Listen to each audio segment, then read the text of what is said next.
Hi friends, എല്ലാവർക്കും let's learn civil engineering class റൂമിൻ്റെ പുതിയൊരു വീഡിയോയിലേക്ക് സ്വാഗതം. സെപ്റ്റംബർ 24 നടക്കാനിരിക്കുന്ന ഓവർസിയർ ഗ്രേഡ് എക്സാമുകൾക്ക് വേണ്ടിയിട്ടുള്ള പ്രാക്ടീസ് ക്വസ്റ്റ്യൻ പേപ്പറുകളാണ് നമ്മൾ ഈ വീഡിയോയുടെ സീരീസിലൂടെ ചെയ്തുകൊണ്ടിരിക്കുന്നത്. ഈ വീഡിയോയിൽ നമ്മൾ 2016 നടന്നിട്ടുള്ള ഓവർസിയർ ഡ്രാഫ്റ്റ്മാൻ ഗ്രേഡ് 2-ൻ്റെ സ്പെഷ്യൽ റിസർവേഷൻ കാറ്റഗറിക്ക് വേണ്ടി മാത്രം നടത്തിയിട്ടുള്ള ഈ എക്സാമിൻ്റെ ക്വസ്റ്റ്യൻ പേപ്പറാണ് ഈ വീഡിയോയിലൂടെ നമ്മൾ ഡിസ്കസ് ചെയ്തുകൊണ്ടിരിക്കുന്നത്. മുൻപത്തെ വീഡിയോകളിൽ നിങ്ങൾക്ക് ടൗൺ ആൻഡ് കൺട്രി പ്ലാനിങ്ങിൻ്റെയും അതേപോലെ തന്നെ ഹൈഡ്രോഗ്രാഫിക് സർവേയിൽ പോർട്ടിൽ ഡ്രാഫ്റ്റ്മാൻ ഗ്രേഡ് 2-ൻ്റെ ക്വസ്റ്റ്യൻ പേപ്പറുകൾ നിങ്ങൾക്ക് കാണാം. ഈ വീഡിയോയുടെ സീരീസിലുള്ള മുൻപത്തെ വീഡിയോസ് ആ ക്വസ്റ്റ്യൻ പേപ്പറുടെ ഡിസ്കഷനാണ്. ഈ ക്വസ്റ്റ്യൻ പേപ്പറിൻ്റെ 4ാമത്തെ വീഡിയോ ആണ്. അപ്പോൾ വീഡിയോയിലോട്ട് കടക്കുന്നതിന് മുമ്പ് എല്ലാവരും ഈ ചാനൽ സബ്സ്ക്രൈബ് ചെയ്യുക. ഇതുപോലത്തെ വീഡിയോസിൻ്റെ നോട്ടിഫിക്കേഷൻ ലഭിക്കാൻ വേണ്ടിയിട്ട് ബെൽ ബട്ടൺ ക്ലിക്ക് ചെയ്യുക. അപ്പോൾ നമുക്ക് ഇന്നത്തെ ഒന്നാമത്തെ ചോദ്യം ഏതാണെന്ന് നോക്കാം. First question, Le Chatelier's test is used to determine the. Le Chatelier test എന്ത് കണ്ടുപിടിക്കാൻ വേണ്ടിയിട്ടാണ് ഉപയോഗിക്കുന്നത് എന്നുള്ളതാണ് ചോദ്യം. ഇത് സിമെൻറ്റുമായിട്ട് റിലേറ്റ് ചെയ്തിട്ടുള്ള ഒരു ക്വസ്റ്റ്യൻ ആണ്. ഓപ്ഷൻ നോക്കിയാൽ നമുക്ക് മനസ്സിലാവും. സിമെൻറ്റുമായിട്ട് റിലേറ്റ് ചെയ്തിട്ടുള്ള ഒരു ചോദ്യമാണ്. സിമെന്റിലെ Le Chatelier ടെസ്റ്റ് ഏത് പ്രോപ്പർട്ടി, സിമെന്റിന്റെ ഏത് പ്രോപ്പർട്ടി കണ്ടുപിടിക്കാൻ വേണ്ടിയിട്ട് ഉപയോഗിക്കുന്നതാണ് എന്നുള്ളതാണ് ചോദ്യം. Le Chatelier ടെസ്റ്റ് നമ്മൾ ചെയ്യുന്നത് സൗണ്ട്നെസ് കണ്ടുപിടിക്കാൻ വേണ്ടിയിട്ടാണ്. സിമെന്റിന്റെ സൗണ്ട്നെസ് കണ്ടുപിടിക്കാൻ വേണ്ടിയിട്ടാണ് Le Chatelier ടെസ്റ്റ് ചെയ്യുക. ഇനി എന്താണ് ഈ സൗണ്ട്നെസ് ടെസ്റ്റ്? ഒരു സിമെന്റ് സൗണ്ട് ആണ് എന്ന് പറഞ്ഞു കഴിഞ്ഞാൽ അതിന്റെ അർത്ഥം എന്താണ്? സിമെന്റിന്റെ സൗണ്ട്നെസ് റെഫർ ചെയ്യുന്നത് അതിന്റെ ക്വാളിറ്റിനെയാണ്. അപ്പൊ എങ്ങനെയാണ് ഈ Le Chatelier ടെസ്റ്റ് ചെയ്യുന്നത്? Le Chatelier ടെസ്റ്റിന്റെ എക്യുപ്മെന്റ് അല്ലെങ്കിൽ അപ്പാരറ്റസ് നിങ്ങൾക്ക് കാണാം. ഈ ഫിഗറിൽ കാണിച്ചിരിക്കുന്നതാണ്. ഒരു സ്പ്ലിറ്റ് സിലിണ്ടർ ഉണ്ട്, ഒരു ഗ്ലാസ് പ്ലേറ്റ് ഉണ്ട്, അതേപോലെ തന്നെ ഒരു വെയിറ്റ് ഉണ്ട്. അപ്പൊ നമ്മൾ ഈ സ്പ്ലിറ്റ് സിലിണ്ടറിലോട്ട് സിമെന്റ് എന്ത് ചെയ്യും? വാട്ടറുമായിട്ട് മിക്സ് ചെയ്തിട്ട് നിറയ്ക്കും. എന്നിട്ട് 24 മണിക്കൂർ നമ്മൾ എന്ത് ചെയ്യും? അത് വെള്ളത്തിൽ ഇമ്മേഴ്സ് ചെയ്ത് വെക്കും. അതിനുശേഷം 24 മണിക്കൂറിന് ശേഷം നമ്മൾ അത് എടുത്തു നോക്കുമ്പോൾ 10 mm കൂടുതൽ ആ Le Chatelier അപ്പാരറ്റസിന്റെ 2 സ്ട്രിങ്ങുകൾ മൂവ് ചെയ്യാൻ പാടില്ല. തമ്മിലുള്ള ഡിസ്റ്റൻസ് എന്താവാൻ പാടില്ല? 10 mm കൂടാൻ പാടില്ല. അപ്പൊ ആ 10 mm എന്താണ് ഇൻഡിക്കേറ്റ് ചെയ്യുന്നത്? എക്സ്പാൻഡ് ചെയ്യാണ്, അല്ലെ? അപ്പൊ സിമെന്റ് അങ്ങനെ വെക്കുമ്പോൾ സിമെന്റ് എക്സ്പാൻഡ് ചെയ്യുന്നത് 10 mm കൂടാൻ പാടില്ല Le Chatelier അപ്പാരറ്റസിൽ. അപ്പൊ അങ്ങനെ 10 mm താഴെയാണ് അതിന്റെ എക്സ്പാൻഷൻ എന്നുണ്ടെങ്കിൽ അതിനെ നമുക്കൊരു ഗുഡ് ക്വാളിറ്റി സിമെന്റ് അല്ലെങ്കിൽ ഒരു സൗണ്ട് ക്വാളിറ്റി സിമെന്റ് എന്ന് പറയാൻ പറ്റും.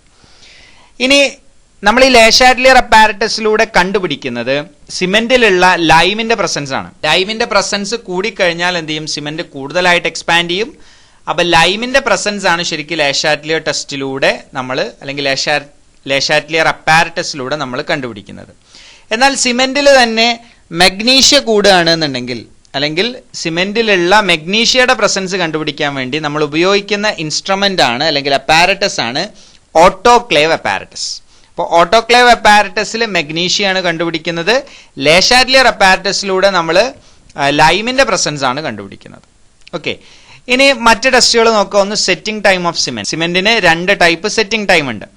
ഒന്ന് ഇനീഷ്യൽ സെറ്റിംഗ് ടൈം, രണ്ടാമത്തത് ഫൈനൽ സെറ്റിംഗ് ടൈം.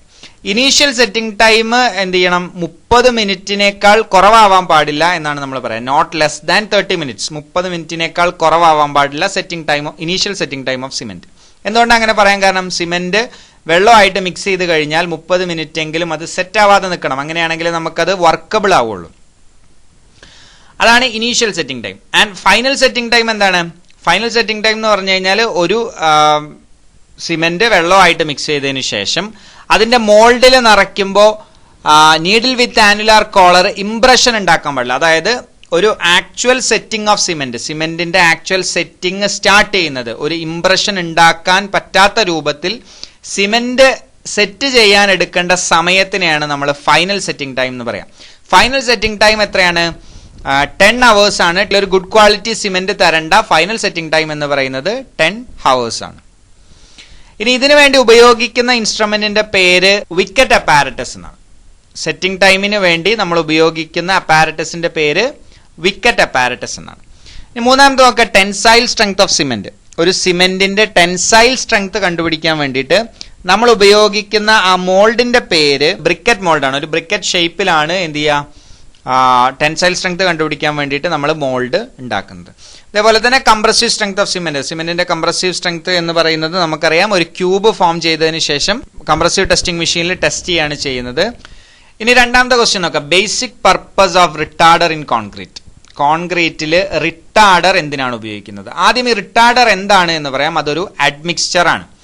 എന്താണ് അഡ്മിക്സ്ചർ? സിമെന്റിൽ നമ്മൾ സർട്ടൺ അഡ്മിക്സ്ചേഴ്സ് ആഡ് ചെയ്യും ഡിപ്പെൻഡിങ് അപ്പോൺ ദി കണ്ടീഷൻ അല്ലെങ്കിൽ സിറ്റുവേഷൻ. ആ സിറ്റുവേഷൻ അനുസരിച്ച് നമ്മൾ ചില അഡ്മിക്സ്ചറുകൾ എന്ത് ചെയ്യും?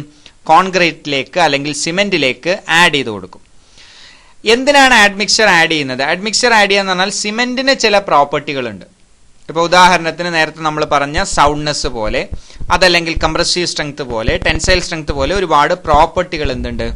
സിമെന്റിനുണ്ട് അല്ലെങ്കിൽ കോൺക്രീറ്റിനുണ്ട്. ഈ കോൺക്രീറ്റിന്റെ പ്രോപ്പർട്ടികളെ ചില അവസരങ്ങളിൽ നമുക്ക് ചേഞ്ച് ചെയ്യേണ്ടതായിട്ട് വരും. ഉദാഹരണത്തിന് ക്വിക്ക് സെറ്റിംഗ് സിമെന്റുകളിൽ സിമെന്റ് എന്ത് ചെയ്യണം? പെട്ടെന്ന് സെറ്റ് ആവണം. അതായത് 30 മിനിറ്റ് എടുത്തുകൊണ്ട് മാത്രം സെറ്റിംഗ് സ്റ്റാർട്ട് ചെയ്യുന്ന ഓർഡിനറി പോർട്ട്ലാൻഡ് സിമെന്റ് പോലെ ആയിരിക്കില്ല ക്വിക്ക് സെറ്റിംഗ് സിമെന്റ്. എളുപ്പത്തിൽ എന്ത് ചെയ്യണം? അത് സെറ്റ് ചെയ്യണം. അപ്പൊ എളുപ്പത്തിൽ സെറ്റ് ചെയ്യാൻ വേണ്ടിയിട്ട് നമ്മൾ എന്ത് ചെയ്യും? സാധാരണയായിട്ട് ഈ ഇനീഷ്യൽ സെറ്റിംഗ് ടൈം 30 മിനിറ്റിലോട്ട് കൊണ്ടുവരാൻ വേണ്ടി തന്നെ നമ്മൾ സിമെന്റിലേക്ക് ആഡ് ചെയ്യുന്ന അഡ്മിക്സ്ചർ ആണ് ജിപ്സം എന്നുള്ളത്. അതായത് സിമെന്റിലേക്ക് നമ്മൾ ജിപ്സം എന്നുള്ള ഒരു അഡ്മിക്സ്ചർ ആഡ് ചെയ്യുമ്പോഴാണ് അതിന്റെ ഇനീഷ്യൽ സെറ്റിംഗ് ടൈം എന്ത് ചെയ്യുന്നത്? കൂടുന്നത്. ഇനീഷ്യൽ സെറ്റിംഗ് ടൈം കൂടുന്നത്. അല്ലെങ്കിൽ സാധാരണയായിട്ട് സിമെന്റ് വെള്ളമായിട്ട് മിക്സ് ചെയ്ത് കഴിഞ്ഞാൽ ഉടനെ സെറ്റ് ആവുന്നതാണ്. എന്നാൽ ആ സെറ്റിംഗ് ടൈം ഇൻക്രീസ് ചെയ്യിപ്പിക്കുന്നത് ജിപ്സം എന്ന് പറഞ്ഞിട്ടുള്ള അഡ്മിക്സ്ചർ ആണ്. സോ ജിപ്സം എന്താണ്? അതൊരു റിട്ടാർഡർ ആണ്. സോ റിട്ടാർഡർ എന്തിനെയാണ് സൂചിപ്പിക്കുന്നത്? റിട്ടാർഡർ എന്ന് പറഞ്ഞു കഴിഞ്ഞാൽ ഇനീഷ്യൽ സെറ്റിംഗ് ടൈം ഇൻക്രീസ് ചെയ്യാൻ വേണ്ടി സിമെന്റിലേക്ക് നമ്മൾ ആഡ് ചെയ്ത് കൊടുക്കുന്ന ഒരു അഡ്മിക്സ്ചർ ആണ് റിട്ടാർഡർ. സോ ഇതിന്റെ answer basic purpose of retarder in concrete എന്ന് പറഞ്ഞാൽ to increase the initial setting time of the cement paste in concrete. Okay.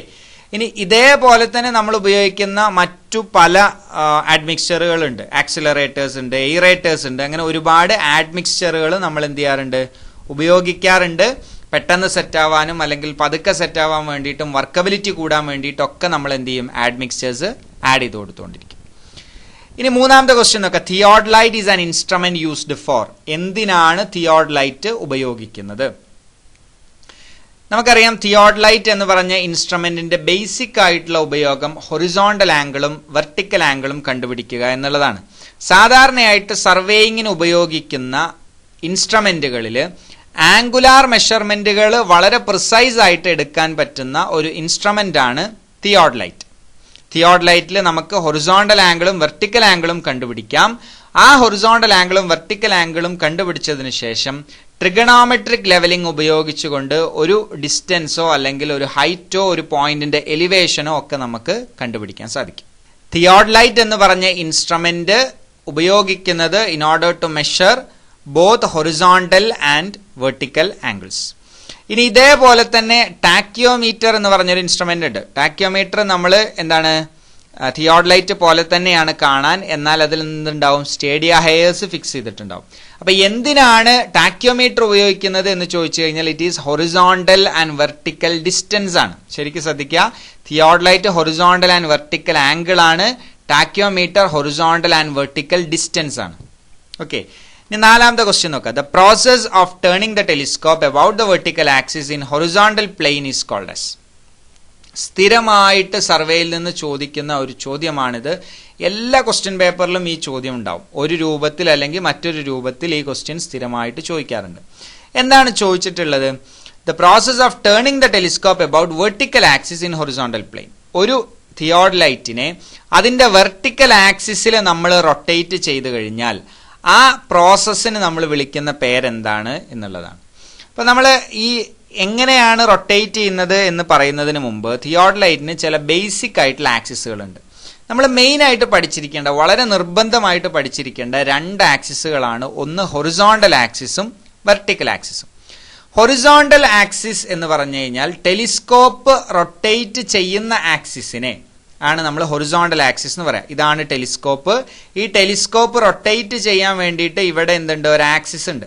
ആ ആക്സിസിൽ കടന്നിട്ടാണ് ടെലിസ്കോപ്പ് റൊട്ടേറ്റ് ചെയ്യുന്നത്. സോ ആ ആക്സിസിനെയാണ് നമ്മൾ ഹൊറിസോണ്ടൽ ആക്സിസ് അല്ലെങ്കിൽ ട്രുണിയൻ ആക്സിസ് അല്ലെങ്കിൽ ട്രാൻസ്വേഴ്സ് ആക്സിസ് എന്നൊക്കെ പറയുന്നത്. ഹൊറിസോണ്ടൽ ആക്സിസ് എന്ന് പറയും, ട്രുണിയൻ ആക്സിസ് എന്ന് പറയും, അല്ലെങ്കിൽ ട്രാൻസ്വേഴ്സ് ആക്സിസ് എന്ന് പറയും.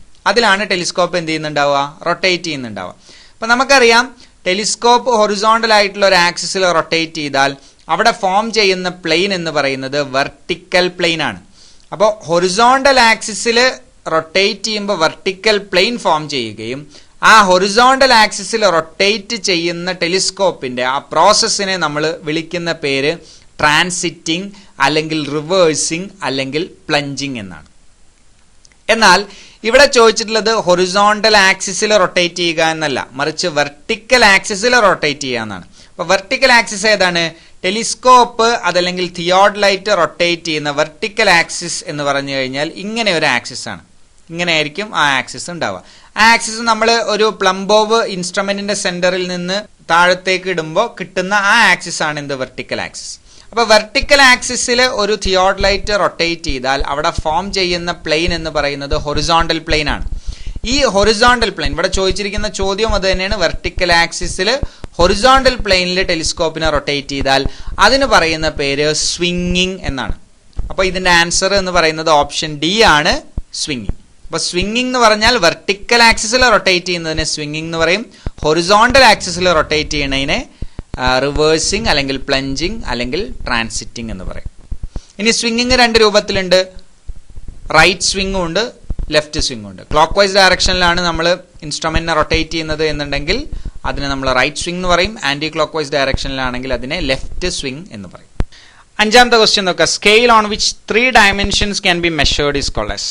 ഒരു സ്കെയിലിൽ 3 dimensions മെഷർ ചെയ്യാൻ പറ്റുകയാണെന്നുണ്ടെങ്കിൽ അങ്ങനത്തെ സ്കെയിലിനെ എന്താണ് പറയാന്നുള്ളതാണ്. സ്കെയിലിനെ നമുക്ക് മെയിൻ ആയിട്ട് രണ്ടായിട്ട് ക്ലാസിഫൈ ചെയ്യാം. ഒന്ന് പ്ലെയിൻ സ്കെയിലും രണ്ടാമത്തേത് ഡയഗണൽ സ്കെയിലും. പ്ലെയിൻ സ്കെയിലിന്റെ പ്രത്യേകത പ്ലെയിൻ സ്കെയിലിൽ 2 യൂണിറ്റുകളാണ് മെഷർ ചെയ്യാൻ പറ്റുക എന്നുള്ളതാണ്.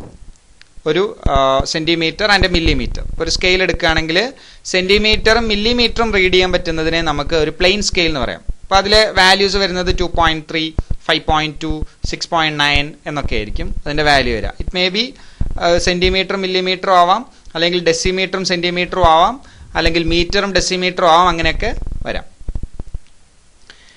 ഇനി എന്താണ് ഡയഗണൽ സ്കെയിൽ? ഒരു ഡയഗണൽ സ്കെയിൽ നമുക്ക് 3 യൂണിറ്റ്സ് മെഷർ ചെയ്യാൻ പറ്റും. 3 യൂണിറ്റ്സ് ഒരേ സമയം മെഷർ ചെയ്യാൻ പറ്റുന്ന സ്കെയിലിനെയാണ് നമ്മൾ ഡയഗണൽ സ്കെയിൽ എന്ന് പറയാം. ഉദാഹരണത്തിന് 4.62 എന്നുള്ളത് എന്താണ്, ഒരു ഡയഗണൽ സ്കെയിലാണ്. അപ്പോൾ അവിടെ ഒരു ഡെസിമീറ്ററും ഒരു സെന്റിമീറ്ററും ഒരു മില്ലിമീറ്ററും നമുക്ക് മെഷർ ചെയ്യാം. അപ്പോൾ 3 യൂണിറ്റുകൾ മെഷർ ചെയ്യാൻ പറ്റുന്ന സ്കെയിലുകളെ ഡയഗണൽ സ്കെയിൽ എന്നും 2 യൂണിറ്റുകൾ മെഷർ ചെയ്യാൻ പറ്റുന്ന സ്കെയിലുകളെ പ്ലെയിൻ സ്കെയിൽ എന്നും പറയും. അപ്പോൾ 3 ഡയമെൻഷൻസ് റീഡ് ചെയ്യാൻ പറ്റുന്ന സ്കെയിലിനെ നമ്മൾ ഡയഗണൽ സ്കെയിൽ എന്നാണ് പറയുന്നത്. ഇനി എന്താണ് ഷ്രങ്ക് സ്കെയിൽ? ഷ്രങ്ക് സ്കെയിൽ എന്ന് പറഞ്ഞാൽ ഒറിജിനൽ ലെങ്ത്തിനേക്കാൾ കുറഞ്ഞ വാല്യൂ വരയ്ക്കാൻ വേണ്ടിയിട്ട് നമ്മൾ ഉപയോഗിക്കുന്ന സ്കെയിലാണ് ഷ്രങ്ക് സ്കെയിൽ. ആക്ച്വൽ ലെങ്ത്തിനേക്കാൾ കുറഞ്ഞ വാല്യൂ, ഡിമിനിഷ്ഡ് വാല്യൂ, സാധാരണയായിട്ട് നമ്മൾ ഡ്രോയിങ്ങിന് ഉപയോഗിക്കുന്ന സ്കെയിലാണ് shrunk scale. Then what is comparative scale? Comparative scale എന്ന് പറഞ്ഞാൽ ഒരേ സമയത്ത് തന്നെ 2 യൂണിറ്റ്സുകൾ അല്ലെങ്കിൽ 2 ഡിഫറെന്റ് സ്കെയിലുകൾ ഒരു സ്കെയിലിൽ തന്നെ കാണിക്കുന്നതാണ് കമ്പാരറ്റീവ് സ്കെയിൽ. അതായത് നമുക്ക് കമ്പയർ ചെയ്യാൻ പറ്റും, 2 സ്കെയിലുള്ള വാല്യൂസും തമ്മിൽ കമ്പയർ ചെയ്യാൻ പറ്റുന്ന ടൈപ്പ് ഓഫ് സ്കെയിലാണ് കമ്പാരറ്റീവ് സ്കെയിൽ. ഇനി 6ാമത്തെ ക്വസ്റ്റ്യൻ നോക്കാം. As per the Indian standards length of 1 link in 30 metre chain should be. ഇത് നമ്മളെ കൺഫ്യൂസ് ആക്കാൻ വേണ്ടി ചോദിക്കുന്നതാണ്. ചിലപ്പോൾ 20 മീറ്റർ ചെയിൻ എന്ന് ചോദിക്കാം, ചിലപ്പോൾ 30 മീറ്റർ ചെയിൻ എന്ന് ചോദിക്കാം. ഏത് ടൈപ്പ് ഓഫ് ചെയിൻ ആണ് എന്നുണ്ടെങ്കിലും 20 ആണെങ്കിലും 30 മീറ്റർ ലെങ്ത് ഉള്ള ചെയിൻ ആണെന്നുണ്ടെങ്കിലും as per the Indian standards ഒരു ലിങ്കിന്റെ ലെങ്ത് എന്ന് പറയുന്നത് 20 സെന്റിമീറ്റർ ആണ്.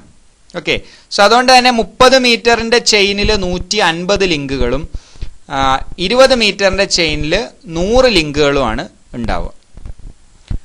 ഇനി 7ാമത്തെ ക്വസ്റ്റ്യൻ നോക്കാം. Most suitable soil four highway embankment is. ഒരു ഹൈവേ എംബാങ്ക്മെന്റ് ഉണ്ടാക്കുകയാണെങ്കിൽ, ഒരു റോഡ് കൺസ്ട്രക്ട് ചെയ്യാൻ വേണ്ടി നമ്മളൊരു എംബാങ്ക്മെന്റ് ഉണ്ടാക്കുകയാണെങ്കിൽ അവിടെ നമുക്ക് ഉപയോഗിക്കാൻ പറ്റുന്ന ഏറ്റവും നല്ല സോയിൽ ഏതാണ്? Granular, organic, silt, clay. ഇതിന്റെ ആൻസർ എന്ന് പറയുന്നത് ഗ്രാനുലാർ സോയിലാണ്. എന്തുകൊണ്ടാണ് ഗ്രാനുലാർ സോയിൽ നമ്മൾ ഹൈവേ എംബാങ്ക്മെന്റുകൾക്ക് വേണ്ടിയിട്ട് ഉപയോഗിക്കാൻ കാരണം? ഗ്രാനുലാർ സോയിലുകൾക്കുള്ള പ്രത്യേകത എന്താണെന്ന് വെച്ച് കഴിഞ്ഞാൽ അത് വളരെ സ്റ്റേബിൾ ആയിരിക്കും. ഒരു സ്റ്റേബിൾ ആയിട്ടുള്ള സോയിലാണ് ഗ്രാനുലാർ സോയിൽ എന്നുള്ളത്. അത് മാത്രമല്ല അതിന് ഈസി ആയിട്ട് ഡ്രെയിനേജ് ഫെസിലിറ്റിയും കിട്ടും. അതായത് വെള്ളം വന്നു കഴിഞ്ഞാൽ എന്ത് ചെയ്യും, ഗ്രാനുലാർ സോയിലുകൾ അതിനെ പാസ് ചെയ്ത് വിടും. സോ അതുകൊണ്ട് തന്നെ ഈസി മൂവ്മെന്റ് ഓഫ് വാട്ടർ ഉണ്ടാവും. അതേപോലെ തന്നെ മറ്റേത് സോയിലിനേക്കാളും ബെയറിംഗ് കപ്പാസിറ്റി കൂടുതലുള്ള ഒരു സോയിലാണ് ഗ്രാനുലാർ സോയിൽ എന്നുള്ളത്. സോ ഈ ഒരു പ്രോപ്പർട്ടി ഒക്കെ കൺസിഡർ ചെയ്തുകൊണ്ടാണ് നമ്മൾ ഹൈവേ എംബാങ്ക്മെന്റുകൾ കൺസ്ട്രക്ട് ചെയ്യുമ്പോൾ അവിടെ ഗ്രാനുലാർ സോയിലിനെ ഉപയോഗിക്കാനുള്ള കാരണം. ഗ്രാനുലാർ സോയിൽ എന്ന് വെറുതെ സോയിൽ കൂട്ടിയിടല്ല, മറിച്ച് ഓരോ ലെയറുകളും ഫോം ചെയ്തതിന് ശേഷം അത് കൃത്യമായി റോൾ ചെയ്തിട്ടാണ് നമ്മൾ എന്ത് ചെയ്യുന്നത്, ഗ്രാനുലാർ സോയിൽ ഉപയോഗിക്കുന്നത്. അത് മാത്രമല്ല അതൊരു എക്സ്പാൻസീവ് ടൈപ്പ് ഓഫ് സോയിൽ അല്ല.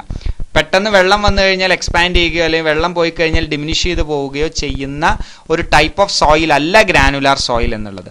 സോ അതുകൊണ്ട് തന്നെയാണ് ഗ്രാനുലാർ സോയിൽ ഹൈവേ എംബാങ്ക്മെന്റുകൾക്ക് ഏറ്റവും സ്യൂട്ടബിൾ ആവാനുള്ള കാരണം. ഇനി എട്ടാമത്തെ ക്വസ്റ്റ്യൻ നോക്കാം. Which of the following lines is a part of dimension? ഡയമെൻഷന്റെ ഭാഗമായി വരുന്ന ലൈൻ ഏതാണ് എന്നുള്ളതാണ്. നമ്മൾ എല്ലാ ഓപ്ഷനും ഒന്ന് വായിച്ചു നോക്കുക. അപ്പൊ തന്നെ നമുക്ക് ഡയമെൻഷനിങ്ങിൽ ഒരു CAD ഡ്രോയിങ് എടുക്കുമ്പോൾ അതിൽ ഡയമെൻഷനിങ്ങുമായിട്ട് റിലേറ്റ് ചെയ്തിട്ടുള്ള ലൈൻ ഏതാണെന്ന് എളുപ്പത്തിൽ മനസ്സിലാവും. ആൻസർ എക്സ്റ്റൻഷൻ ലൈൻ ആണ്. എന്താണ് ഈ എക്സ്റ്റൻഷൻ ലൈൻ?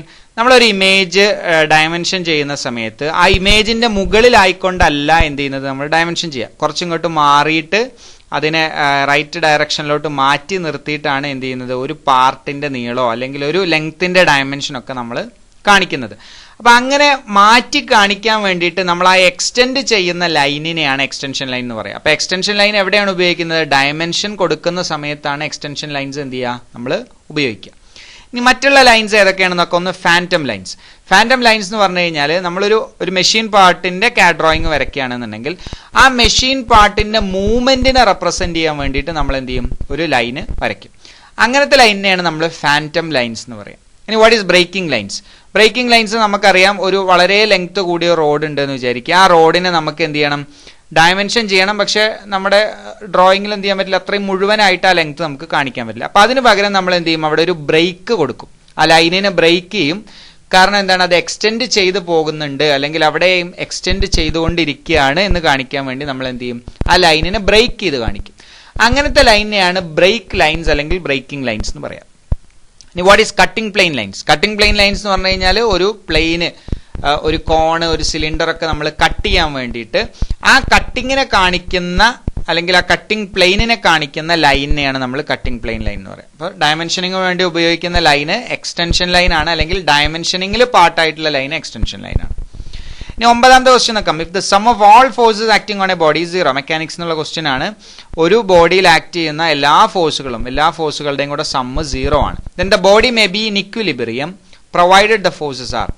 ഒരു ബോഡിയിൽ ആക്ട് ചെയ്യുന്ന എല്ലാ ഫോഴ്സുകളുടെയും സമ്മ് സീറോ ആണെങ്കിൽ, ആ ബോഡി ഇക്വിലിബ്രിയത്തിലും ആണെങ്കിൽ ആ ഫോഴ്സുകൾ എങ്ങനത്തെ ഫോഴ്സുകളായിരിക്കും എന്നുള്ളതാണ്. ഇതിന്റെ ആൻസർ കൺകറന്റ് എന്നാണ്. അതായത് ഒരേ പോയിന്റിൽ ആക്ട് ചെയ്യുമ്പോൾ, ഈ ഫോഴ്സുകളെല്ലാം ഒരേ പോയിന്റിലൂടെ ആക്ട് ചെയ്യുമ്പോഴാണ്. അപ്പൊ ബോഡി ഇക്വിലിബ്രിയത്തിലാവണം എന്നുണ്ടെങ്കിൽ ആ ഫോഴ്സുകളെല്ലാം ആക്ട് ചെയ്ത് പോകേണ്ടത് ഒരു സിംഗിൾ പോയിന്റിലൂടെയാണ്. സോ അങ്ങനത്തെ ഫോഴ്സുകളെയാണ് നമ്മൾ കൺകറന്റ് ഫോഴ്സസ് എന്ന് പറയും. ഇനി പത്താമത്തെ ക്വസ്റ്റ്യൻ നോക്കുക. SI unit of force and energy are respectively. ഫോഴ്സിന്റെ യൂണിറ്റ് എന്താണ്, എനർജിയുടെ യൂണിറ്റ് എന്താണ് എന്നാണ് ചോദ്യം. ഫോഴ്സിന്റെ യൂണിറ്റ് നമുക്കറിയാം, ന്യൂട്ടണിലാണ് എന്ത് ചെയ്യുക, നമ്മൾ ഫോഴ്സ് റെപ്രസെന്റ് ചെയ്യുക അല്ലെ. ന്യൂട്ടണിലാണ് ഫോഴ്സ് റെപ്രസെന്റ് ചെയ്യുന്നത്, കിലോഗ്രാമിലാണ് നമ്മൾ മാസ് റെപ്രസെന്റ് ചെയ്യുന്നത്. ഓക്കെ. ഇനി എനർജി റെപ്രസെന്റ് ചെയ്യുന്നത് ജൂൾസിലാണ്. SI യൂണിറ്റ് ഓഫ് എനർജി എന്ന് പറയുന്നത് ജൂൾ ആണ്. SI യൂണിറ്റ് ഓഫ് ഫോഴ്സ് എന്ന് പറയുന്നത് ന്യൂട്ടൺ ആണ്. So the answer is newton and joules. അപ്പൊ ഈ ഭാഗം എല്ലാവർക്കും മനസ്സിലായി എന്ന് വിചാരിക്കുന്നു. Thank you for watching the video.